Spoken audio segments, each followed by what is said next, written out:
Hi friends, Rana मानसिस ब्लगले আপোনালোক সকলোকে স্বাগতম জনাইছো। আজি মই আপোনালোকৰ বাবে লৈ আহিছো কিদৰে ঘামুচি ঘৰুৱা উপায়েৰে নিৰাময় কৰিব পাৰি। তাৰ বাবে আজি মই আপোনালোকক কেইটামান ঘৰুৱা টিপছ দিম। হেগে ফ্ৰিজত ৰখা পানীত যদি আমি এখন কটন কাপোৰ তিয়াই বীজ বিজনী ধৰা ঠাইখিনিত যদি আমি কাপোৰখন দিব পাৰো তেতিয়াও বহুখিনি আৰাম পোৱা যায়। 2 নম্বৰ টিপছটো হ'ল বেচনৰ লগত নিৰ্দিষ্ট পৰিমাণৰ গোলাপ জল মিহলাই সেই পেষ্টখিনিৰ ওপৰত লগাই 15 মিনিটমান ৰাখি ঠাণ্ডা পানীৰে ধুই দিব। মুলতানী মাটিও আপোনালোকে ব্যৱহাৰ কৰিব পাৰে।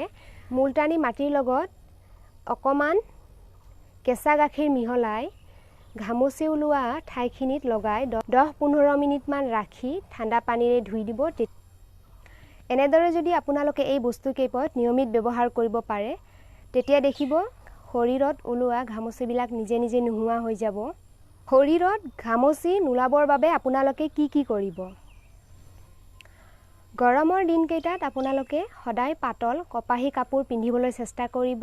এতিয়া কি হয়, শৰীৰত ঘাম ওলালেও সেই ঘামখিনিয়ে যাতে কটন কাপোৰে সহজতে ঘামখিনি শুহি ল'ব পাৰে। গৰমৰ দিনকেইটাত ঠাণ্ডা পানীৰে গা ধুই শৰীৰটো পৰিষ্কাৰ কৰি ৰাখিবলৈ যত্ন কৰিব। গৰমৰ দিনকেইটাত তেলেতীয়া ক্ৰীম মলম এইবোৰ নলগাব। গৰমৰ দিনকেইটাত কোমল চাবোন ব্যৱহাৰ কৰিব লাগে যাতে ছালখন বেছি শুকান হৈ নাযায়। গৰমৰ দিনকেইটাত এযোৰ কাপোৰ এবাৰহে ব্যৱহাৰ কৰিব। পিন্ধা কাপোৰ সদায় পৰিষ্কাৰ হ'ব লাগে। ভিডিঅ'টো যদি চাই ভাল পালে লাইক কমেণ্ট আৰু শ্বেয়াৰ কৰিব আৰু লগতে মোৰ চেনেলটো ছাবস্ক্ৰাইব কৰিবলৈ নাপাহৰিব। এনেকুৱা নতুন ভিডিঅ' এটাৰ সৈতে আপোনালোকক পুনৰ লগ পাম। নমস্কাৰ।